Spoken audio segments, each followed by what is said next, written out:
Macclesfield, a quaint market town situated in the northwest of England. It's a very nice town to live in. You've got some very, very expensive areas where the property prices are sky high. An area where traditional values meet modern living and where a certain quality of life is assured. It's certainly considered one of the better areas of Cheshire. In 1985, 56-year-old Joan Beddison moved into the suburb of Macclesfield known as Broken Cross. I personally think that her whole life really revolved around her home. She was absolutely fastidious about the home. But the shy and retiring church-going spinster could never have imagined that one day she would become the target of a cruel and deceptive predator. Nobody knew Joan better than I, and how she come to be hoodwinked in this way, I to this day cannot understand, I cannot grasp that.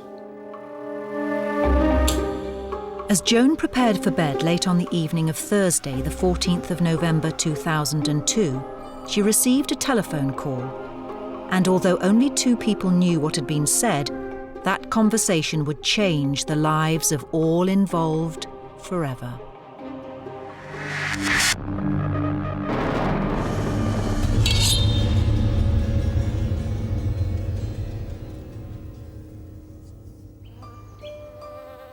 Following the death of her parents when she was in her teens, Joan Beddison was brought up by her Uncle Norman and Aunt Kath in Stockport, Cheshire.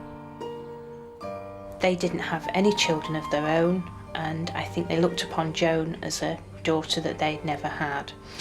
And she was very, very happy living with them.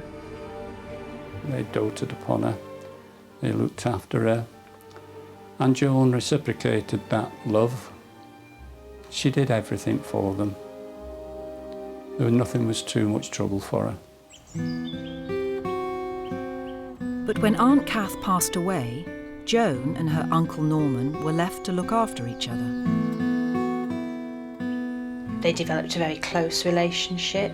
She looked after Uncle Norman, and I think in many ways she looked upon him as the father that she hadn't had for so many years. Their relationship was so strong that Joan never married or started a family of her own. As much as I think she would have liked to have met someone to marry, I don't quite think that anybody ever matched up to Uncle Norman. But when Norman passed away in 1984, Joan was alone again. Now that Norman had passed away, we rallied round her, and then she dropped the bombshell. She was moving to Macclesfield.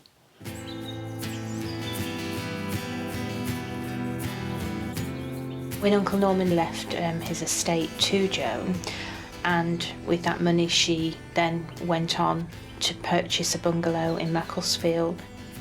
Uncle Norman had always wanted to live there, and even though he died, I think she wanted to carry out his wishes. And I think that was a tribute, really. She did that, I think, in memory of her uncle. And she kept the house immaculate, just how Uncle Norman would have liked it. It was almost like walking back into the original home that they had in Lower Bredbury. It was the same furniture, and the decor was exactly the same. I think the fact that she liked the home so immaculate was that when she'd lived with Uncle Norman, he was actually quite a stickler. And even though he died, I think she wanted to carry out his wishes. It was a way of fulfilling his dream and her dream. But little did Joan know that her attempt to live the life her uncle had always dreamt of would lead to heartbreak and tragedy.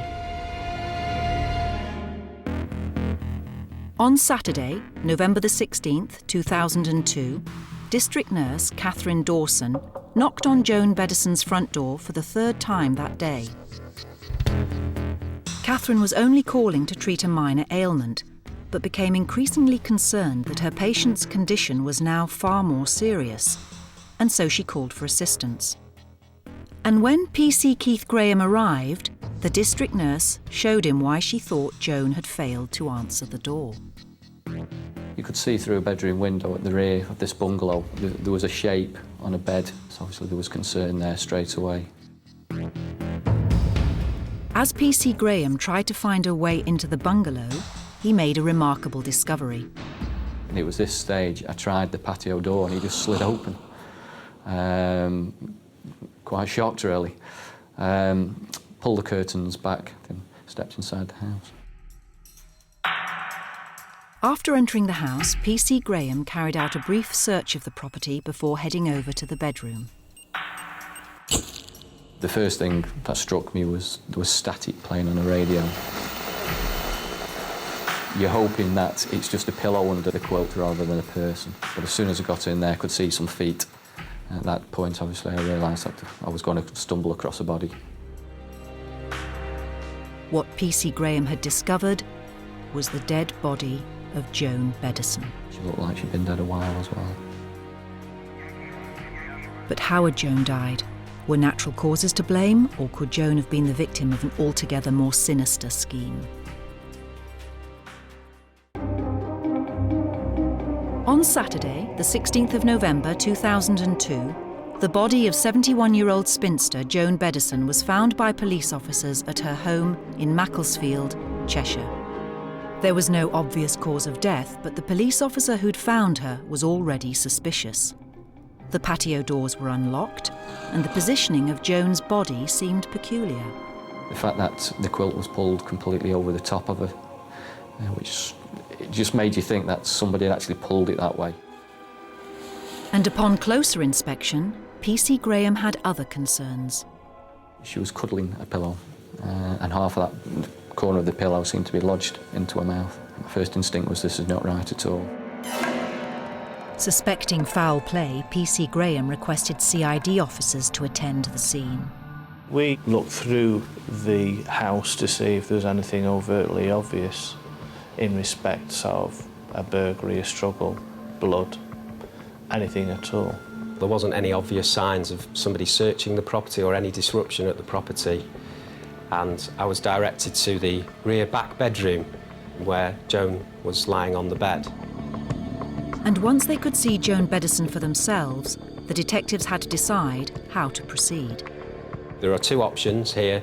There's the option that she died of a natural cause. The other options are that there are inconsistencies at the scene.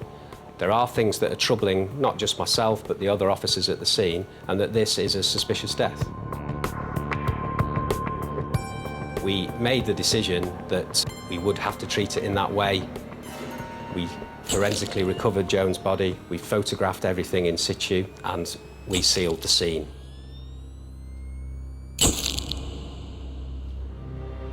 The officers were then faced with having to tell Joan's only living relatives the news of her death. We didn't know what she died from. She was fine when we spoke to her a couple of days ago, but we didn't know. We didn't know what she died from. After identifying the body, Alf and Sue wanted to make sure Joan's house was secure. But when they arrived in the quaint suburban cul-de-sac, they were greeted with some surprising news from Joan's neighbour, Mrs. Greenwood.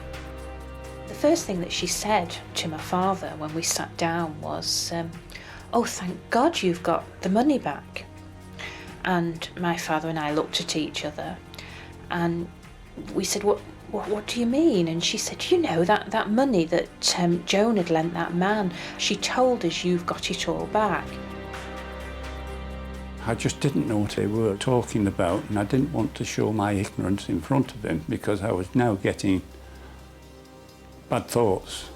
I said to my dad, this isn't right. I said, something just doesn't ring right. I said, I think we need to report what we've just been told. I said, it sounds like there's a possibility fraud has been committed. But the police were one step ahead of the family, and they too had already spoken to the Greenwoods. They highlighted to us a man that they knew as Crittenden, that had visited the property regularly, and that they'd become concerned about Joan because Mr. Greenwood had seen an IOU, as he described it, for hundreds of thousands of pounds. Upon hearing of the neighbours' concerns, the detectives started to wonder if their inquiry into an unexplained death had uncovered another crime altogether. Subsequently, we went back to the scene to recover contact details for Mr. Crittenden. The officers returned to the house and started to search the bungalow.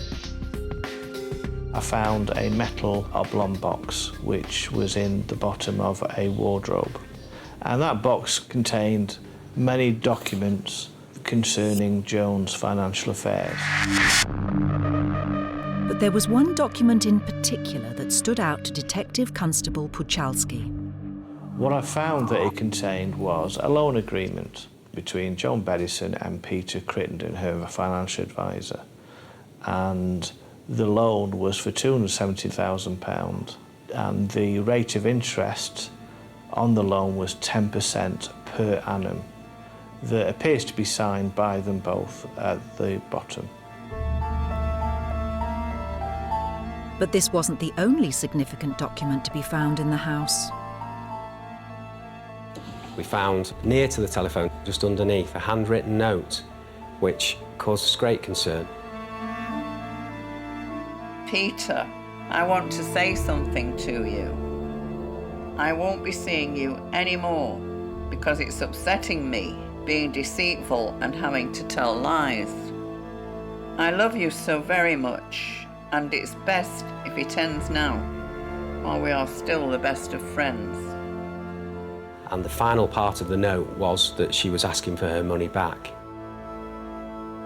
Quite clearly, that note that we found indicated that this was much more than a professional relationship with a financial advisor. At this point, the police were obviously giving us glimmers of information. For instance, they would say, did we know that this had been Joan's boyfriend? And we said, well, no. I'm sure she would have told us if there was a boyfriend. And the family were left even more confused when the following day the post-mortem into how Joan died threw up more questions. We had a call from the police to say that they were not satisfied with the post-mortem. So that then started to ring alarm bells. We quite clearly now had to be very careful on what steps that we took next. More and more, we had to consider the fact that this was a suspicious death. Whilst making inquiries into the unexplained death of Joan Beddison, detectives had become concerned with reports of unusual financial arrangements made in collaboration with her financial advisor and apparent lover, Peter Crittenden. We needed to look at their relationship. He could be the last person that saw Joan alive. So we clearly needed to speak to him and clarify these issues. But before the detectives could contact Peter, he presented himself to the police. We're down to first impressions. Very smartly dressed, sun-tanned, athletic looking, very well spoken, very well presented, very believable. Peter Crittenden explained that he was a financial advisor specialising in retirement and as a result earned approximately £70,000 a year based solely on commission. And whilst he admitted to being in a relationship with Joan, he was also happy to tell the police about his wife and their family. He did inform us that he was a married man living in Worcester with grown-up children. But I'm the police, I'm not the moral police, so I'm not going to make any judgments on that. Peter then went on to explain how he had met Joan back in October 2000. The story that he told to me was that Joan responded to an advert in the Times, and as a result, he'd had a standard meeting, as he described it, which did a financial appraisal of Joan's current position. The notes that he'd made from that meeting showed that Joan Bettison had a wealth of almost £500,000. But it was the third time they met in February 2001 that their relationship started to get more serious. This is his version of events, that on that meeting they become romantically involved. They agree an action plan as to what she's going to do. And this is breathtaking for me, is that the action plan involved her selling her house that she'd bought because of Norman's dream to retire to Macclesfield, sell all her investments, to invest in property, to invest in business ventures, and to make a new will. And he'd bullet pointed it on the file that this is what she'd agreed to do. As part of Peter's 8-point action plan, Joan needed to sell her bungalow, and the following day the couple visited a local estate agent to arrange a valuation. He somehow has a homemade will kit with him on this visit, and they asked 2 unknowing members of staff to sign this will. And it was the name of the beneficiary of the will that shocked the police. This will changes everything that we know about Joan. She's giving everything to this one man that she's met 3 times, Peter John Crittenden. But Peter was able to explain why Joan had agreed to such a dramatic restructure of her finances in such a short space of time. He wanted to emphasise that Joan saw this money as a burden to her, and that she wanted to have a bonfire in the back garden. And he sort of said, well, don't do that. We can do something better with your money than burn it in the back garden. Peter's revelations had amazed the investigating officers and left Joan Beddison's family stunned. This was so alien to Joan because from a frugal lifestyle of counting pennies and knowing exactly where her money was, suddenly to have got rid of it all, it was not right. We were absolutely in the dark. We thought we knew Joan. Within 3 months of meeting the elderly spinster, Peter Crittenden had taken full control of Joan's finances.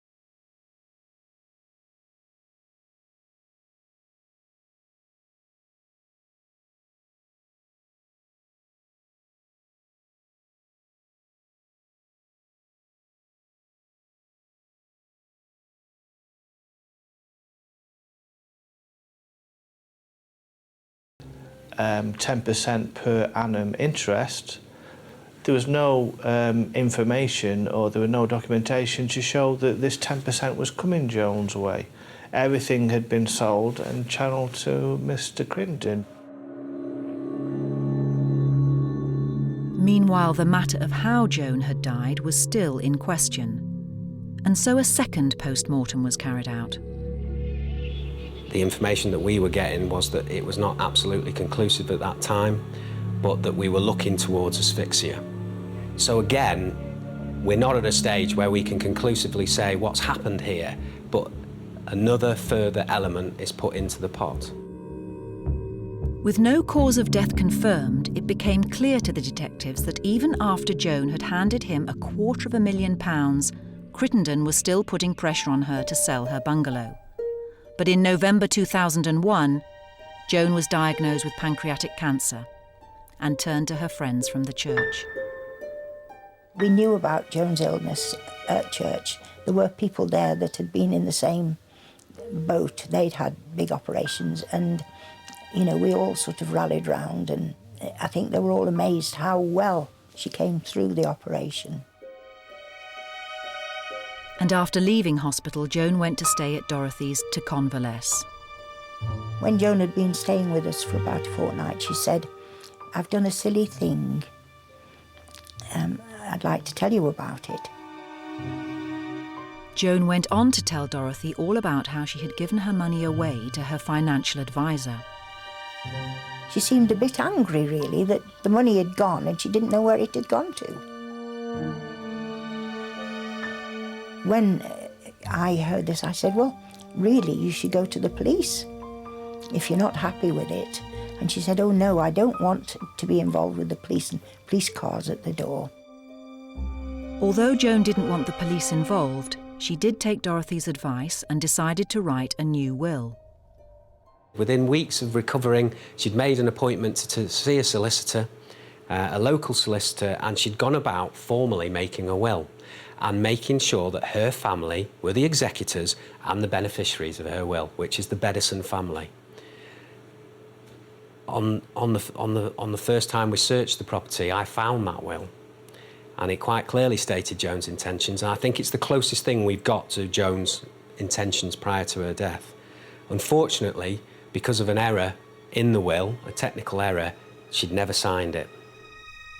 However, even if Joan had signed the will, she would never have known that her desire to try and recoup her money would lead to tragedy.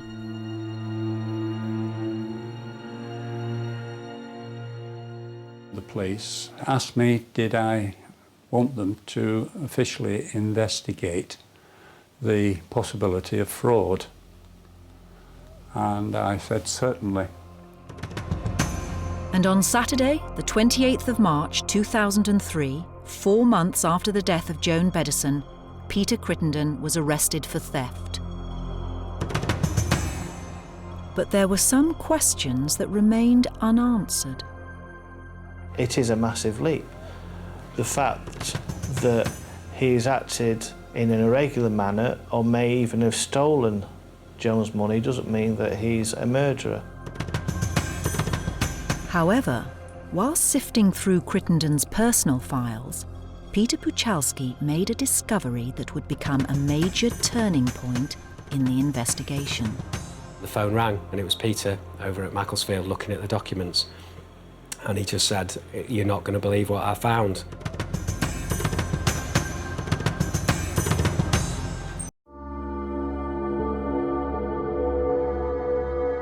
Following the discovery of Joan Beddison's body in November 2001, police officers in Macclesfield, Cheshire, continued to investigate what had caused the 71-year-old spinster's death.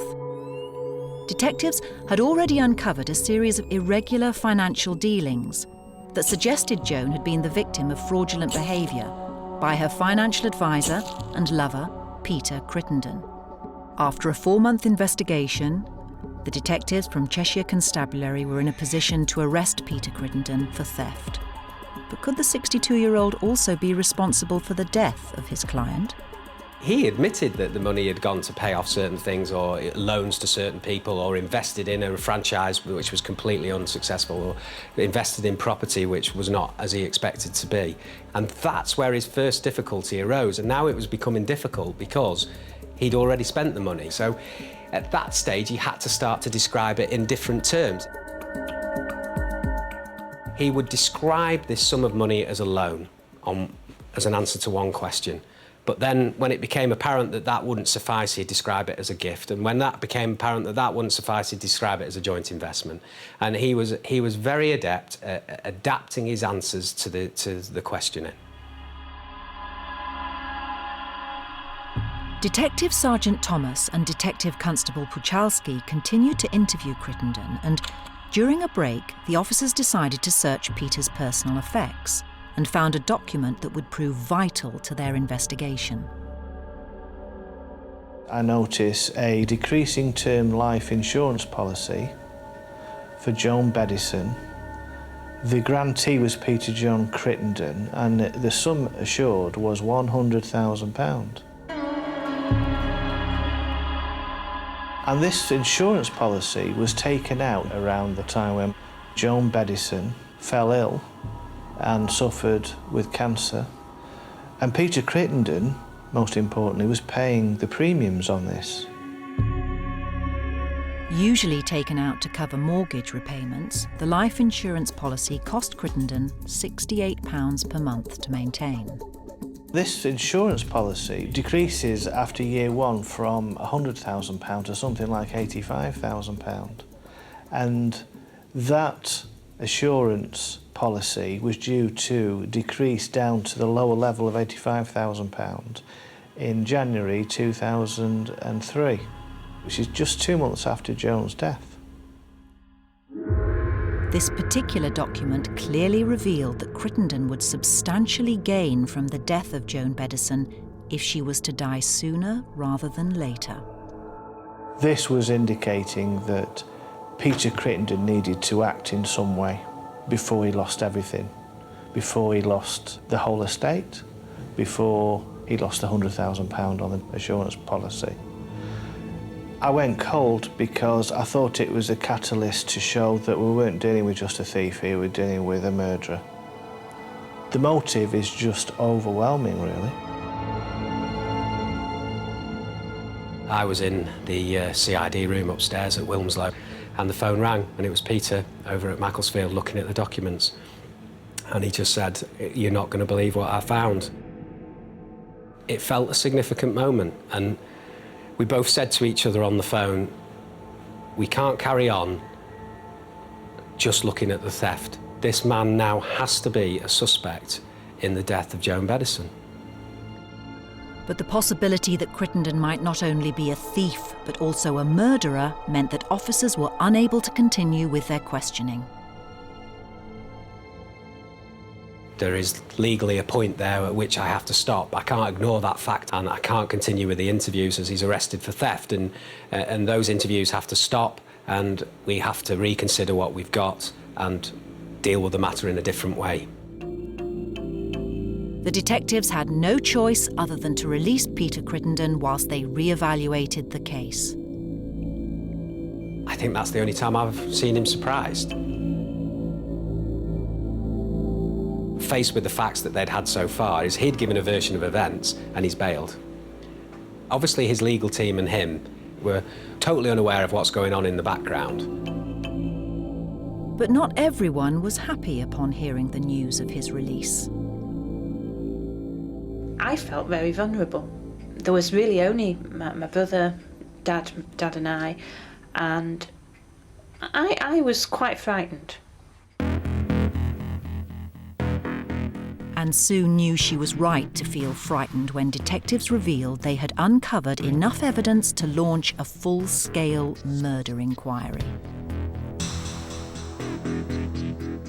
I remember coming to Macclesfield, and myself and Pete were sat in front of a full room of detectives and forensic experts, all listening to what we had to say, all believing in what we were saying, and all ready to follow up the inquiries and the actions that were being generated. The police started to re-examine every aspect of the case, starting with the crime scene. Part of the initial stages of the murder investigation was to forensically re-examine the scene. Was there anything that we'd missed, and to take it apart in terms of an evidential scene.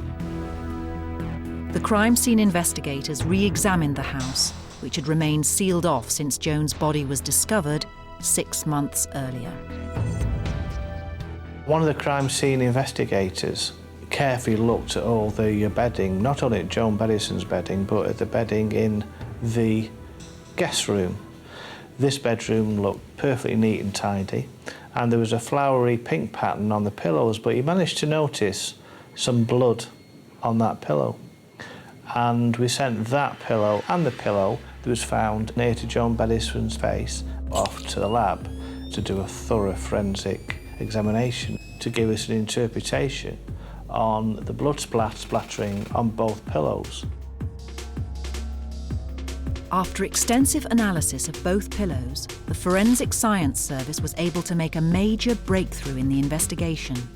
Their findings were that the pillow in the guest bedroom had been used to overlay on top of the other pillow near to Joan's mouth, and that she had been smothered, and that her last gasp had caused a spray of blood, and this spray had sprayed over both pillows. This revelation also backed up the results of the second post-mortem, which had suggested that Joan might have been suffocated. However, the scientists also came to another important conclusion. Joan must have been murdered, because if Joan had died in that bed, who put the pillow back onto the bed in the other room, the room that Peter Crittenden always slept in when he stayed over? With asphyxia now looking almost certain to be the cause of death, the detectives decided to carry out a third and final post-mortem. at this point it had been suggested to us that she had been suffocated with a pillow, and that the pillow had been pushed against her face, against her lips and her nose, and they were looking at this post-mortem with a view to checking for bruising deep down in the tissues. The pathologist performed a microscopic examination of the tissue beneath the surface of the skin. What he found was that there was a bruising which would indicate that pressure had been brought to bear around the lip and nose area. This new information, together with the results of the previous post-mortems and the forensic reports, proved that Joan had been suffocated, and at last the family were starting to get their questions answered. In one respect, we felt pleased that we were getting to the bottom of things, getting to know what the cause of death was, but also it was a horrific cause of death. I was relieved that at last the police had something definitely to work upon, that I hadn't wasted their time, but the shock of it, the horror that it could happen to a lovely person, a quiet, shy person like Joan, beggars belief. Meanwhile, as police officers continued to trawl through the mountains of documents seized from Crittenden's office, they came across another client whose circumstances were nearly identical to those of Joan's. We had identified an elderly lady who was a client of Peter's 12 years ago. Crittenden's documents revealed that the client had given him over £130,000 to invest. And like Joan, she hadn't received any return on her money. They were both females in their 60s, they were both on their own, they both had large amounts of cash to invest, and they were both, you could say, vulnerable.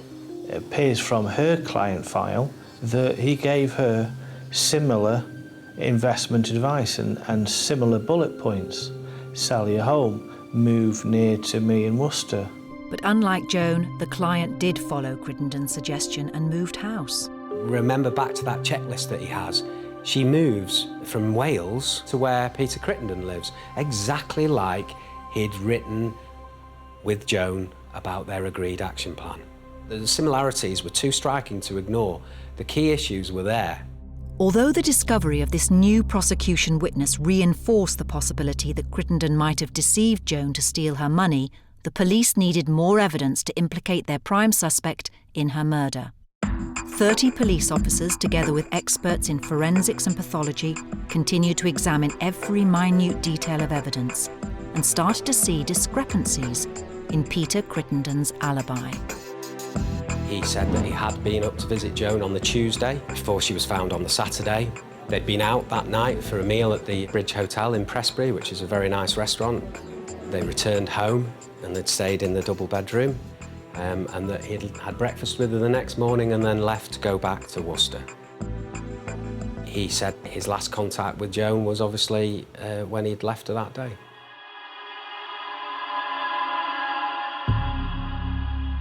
However, when Crittenden's telephone records were scrutinised, the detectives noticed something suspicious that might identify when Joan was murdered. We discovered that late on Thursday evening, sometime after 9 o'clock, Peter Crittenden's mobile rang Joan Bettison for 3 minutes. He'd not previously mentioned this, and we were confused with that. It was a 3.5-minute conversation. So he'd obviously made contact that night with Joan Bettison. Now, we know from inquiries with neighbours that the curtains had been left drawn on the Friday, but it wasn't until the Saturday that nurses actually visited the house. So that left us with a possibility that something had occurred on the Thursday night into Friday morning. And when the investigating team cross-referenced this information with Crittenden's bank records, they made another startling discovery.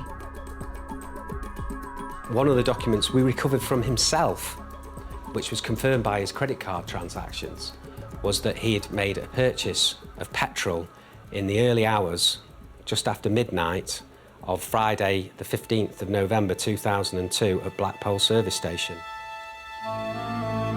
Crittenden told police he was in bed with his wife in Worcester on the night Joan was murdered, but with his alibi now in question, the police needed to trace his movements once he left the petrol station.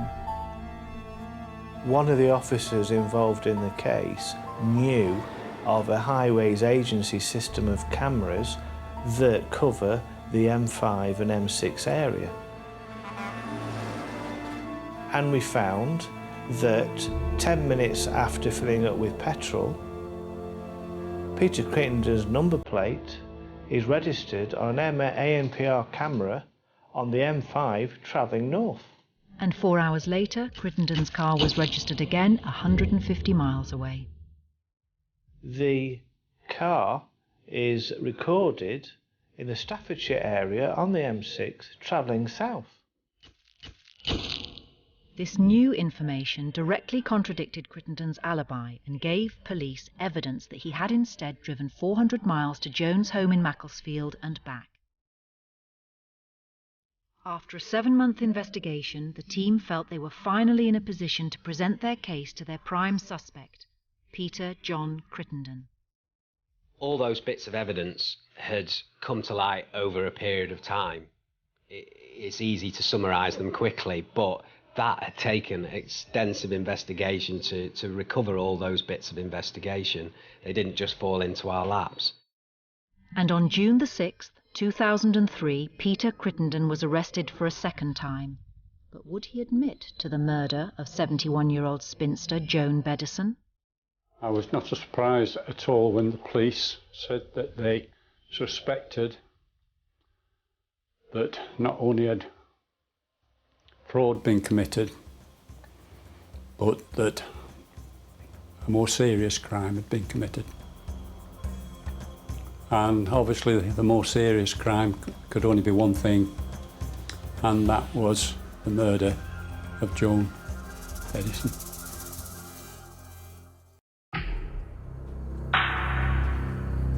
Following an investigation into the brutal murder of Joan Beddison, police officers had arrested her financial advisor and lover, Peter Crittenden.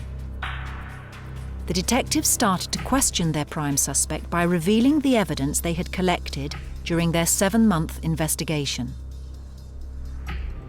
And they started by asking Crittenden about the phone call he made to Joan on the night of her murder. His explanation was he couldn't remember that conversation, he couldn't remember that phone call. And what we were saying was that if this is somebody that you loved, somebody that you're about to inherit all their wealth, you're about to be the executor of their will, and you can't remember the last conversation that you had with this person. The officers then presented the suspect with evidence that directly contradicted his alibis. He's supposed to be at home in bed with his wife, but we could prove that he'd made a purchase of fuel at just after midnight from Blackpool service station, which is just off the M5. Key piece of information. Do you remember that? Where were you going? So, of course, he's now been caught out. So his explanation was then that, yes, he did pop out to fill his vehicle up, but then he'd returned home and gone to bed. However, it was the information collected from the highways agency that caught Crittenden off guard. So he's supposed to be heading back towards home, but we can place his vehicle, his registration, going the other way, travelling up the M5 motorway north within a few minutes of just purchasing fuel. And I remember when we revealed that evidence to him, that was the first time I ever saw emotion with him. It quite clearly disturbed him. That was something that he had not anticipated whatsoever and fell outside of his comfort zone. And I remember when we came back into the room once he'd had an opportunity to digest the information that we'd given to him, and you could clearly tell that he was distressed and that he looked as if he'd been crying. He knew that we'd got evidence that was going to convict him of murder. Despite the display of emotion, Crittenden astonishingly refused to admit he had driven his car that night. But he hadn't reported his car stolen and was unable to give any other explanation as to how it had twice been recorded travelling on the motorway on the night Joan was murdered. He always has denied that he was the driver of that vehicle and that he wasn't on the motorway that night. He says that after filling up with fuel, he returned to his home address, which quite clearly wasn't the case. Faced with such overwhelming circumstantial evidence, the police believed they finally had enough proof to prosecute Peter Crittenden. And so he was then charged with the murder of Joan Bettison. In addition to murder, Peter Crittenden was also charged with theft. For Joan's family, there was a great sense of relief. I felt elated. For myself, my family, and for the police. Because I knew that it had been one of the most difficult cases. I kind of felt a sense of, at last something's happened. Obviously, I went straight up to my father's, told him, and by then I think it had sunk in a little bit more that, yes, that there is this man out there that they strongly suspect is guilty. And on Tuesday, May the 11th, 2004, 18 months after Joan's death, the case came to trial at Chester Crown Court, where the accused pleaded not guilty. The first time that I saw Peter Crittenden, I could see what Joan had seen in him. She went for jackets, ties, presentable, and that was what he was. But Crittenden soon made his presence felt. He was quite patronising to the jury. He was pointing at them. He tried to belittle people. And once or twice he lost his temper, which obviously then showed another side to him. Not once in that box did that man show any remorse for the dreadful deed that he'd carried out. Crittenden continued to dismiss the evidence, but detectives now believe they knew exactly how Joan had met her death and presented the jury with their interpretation of the events leading up to the murder.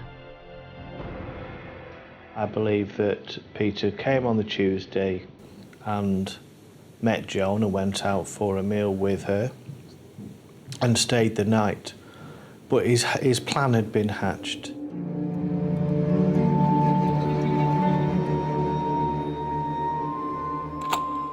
He had unlocked the patio door so he could gain access into the house. And then he returned home. And I believe he made a final phone call on the Thursday night to make sure that Joan would be there, fill the car up with petrol and travel down in the early hours of the Friday morning, crept through the rear door, went to the guest bedroom and got the pillow.